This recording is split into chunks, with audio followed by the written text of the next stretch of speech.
मसीह यीशु में आप सबकी सलामती हो। मैं नादिया वकास आपको शैडो प्रोग्राम में खुशामदीद कहती हूँ। मेरे अजीज़ों, जैसे कि आप जानते हैं कि रोज़ों के अयाम चल रहे हैं और इसमें हम होली वीक्स और रोज़ों के बारे में सीखते हैं। आज से हम होली वीक की स्टोरीज आपके साथ शेयर करेंगे। तो आइए आज हम पहली स्टोरी का आगाज़ करते हैं। आइए हम कलाम खुदा की तलावत करते हैं। यूहन्ना की अंजील उसका 11वां बाब उसकी 20वीं आयत से पढ़ते हैं।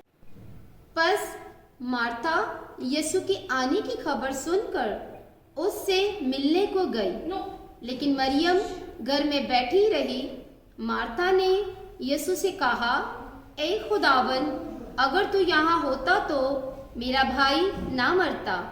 और अब भी मैं जानती हूँ कि जो कुछ तू खुदा से मांगेगा वो तुझे देगा। यीशु ने उससे कहा, तेरा भाई जी उठेगा।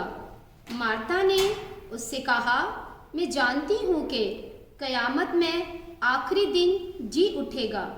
यीशु ने उससे कहा, क़यामत और ज़िंदगी तो मैं हूँ।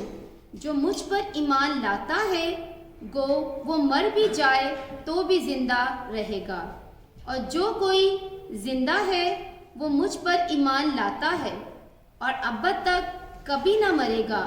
क्या तू उस पर ईमान रखती है?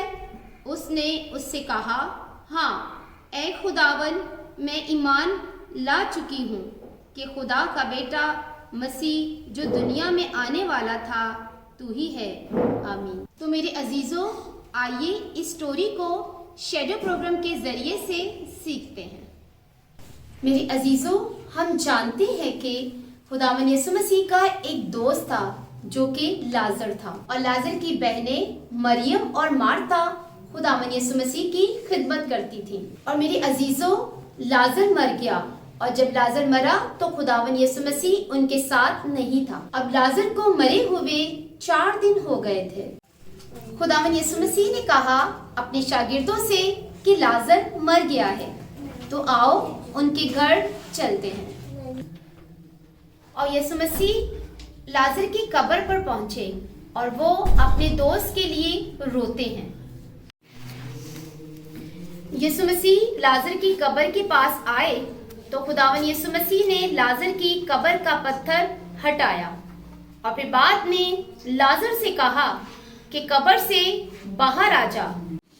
और लाजर कफन समेत कब्र से बाहर आ गया, और जितने लोगों ने इस मौजज़े को देखा वो हैरान हो गए कि 4 दिन का मरा हुआ लाजर कैसे जिंदा हो सकता है। और इस वक्त मरियम और मार्था अपने भाई लाजर को देखकर बहुत खुश हुई। और फिर खुदावन यीशु मसीह ने अपने शागिर्दों से कहा, इसे खोल दो और इसे घर जाने दो। मेरे अजीजों, आज हम इस स्टोरी से ये सीखते हैं कि हम एक ऐसे खुदा को मानते हैं जिसके पास जिंदगी और मौत का कुल इख्तियार है, और वो है खुदावन यीशु मसीह। हमारे ऊपर जितनी भी परेशानियां, तकलीफें, मुसीबतें आए, हमें इससे डरना नहीं चाहिए, हमें इसका मुकाबला करना चाहिए, क्योंकि हम ऐसे खुदा को मानते हैं जिसके पास कुल इख्तियार है, जो मुर्दों को भी जिंदा करता है। खुदावन इस कलाम के वसीला से आप सबों को बड़ी बरकत दे। आमीन। मेरे अजीजों, मुझे उम्मीद है कि हमारे इस एपिसोड से आपने बहुत बरकत पाई होगी। तो फिर मिलते हैं एक नए एपिसोड के साथ। खुदावन आपको बरकत दे।